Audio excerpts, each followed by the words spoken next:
YouTubers, thanks for joining us for another episode of Defining Moments. It's been a while. I sort of defined 2 words and then I stopped. But I'm going to continue on with this series just to see where it goes. So, a couple developments in my life, a little bit of a background of the channel, if you will.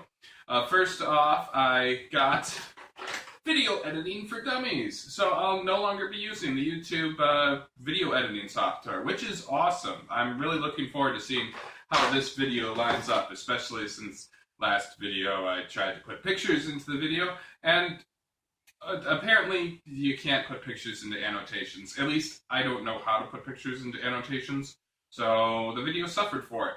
So, today on Defining Moments, we are going to be looking at a word that I got from Actually, I heard it on a film review, and I was like, oh, I wonder what that means. So I decided to look it up and make a video about it. So, without further ado, we're going to start with Defining Moments. These are the moments which define our words. Yeah, defining moments. So on this episode of Defining Moments, we're going to be looking at the word myopic. Actually, it comes from the word myopia, which is a condition of the eye in which parallel rays are focused in front of the retina, objects being seen distinctly only when near to the eye, or nearsightedness. Now, it's also defined as lack of foresight or discernment, obtuseness, and also narrow-mindedness, intolerance, narrow-mindedness and intolerance. It comes from the Greek words myope, which means to shut, and optic, which means the eyes. Now, it can be used as myopic for an adjective, or myopically as an adverb. Now, when it's used in the context of a film review, the critic is citing that the director or the production company of that particular film wasn't very imaginative when they were putting the script together. A good example of this would be the large influx of zombie type of movies that we're seeing nowadays, or that we have seen in the recent past, such as Walking Dead. Now, you might think, oh, it's such a groundbreaking series, but really, all the parts of Walking Dead have been done before. For instance, there's the initial infection and outbreak is done in like lots of movies. Probably I haven't seen Outbreak, but I have seen 28 Days Later, and that first season of Walking Dead seemed a lot like 28 Days Later. Another example is in the second season, I believe it was, they were on a farm. I haven't seen, honestly, I'm just using this as an example. I haven't seen every episode, and I'm caught up to the later seasons. Anyway, season 2, I believe, was set on a farm. And you might think, oh yeah, well, the zombies on a farm, sure. But that was the very first Night of the Walking Dead that was shot in black and white. And most of that took place on a farm, or in a farmhouse, rather. Then they were in a prison, which, I mean, Resident Evil Apocalypse, I'm not sure where that came out in relation to The Walking Dead, but both of them involve zombie-like creatures outside of a prison, and people inside the prison trying to get out.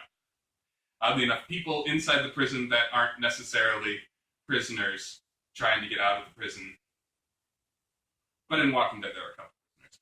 So, as we get more and more of these zombie-like movies, which don't really put anything forth new to the script, it becomes more and more myopic. Recently Sci-Fi put out a new series called Z Nation, and it's the same thing. The acting's not that great, and you can definitely tell that this is just regurgitation of a lot of what they've seen in the past, that they're just saying, hey, it works in the past, so why not make it work here?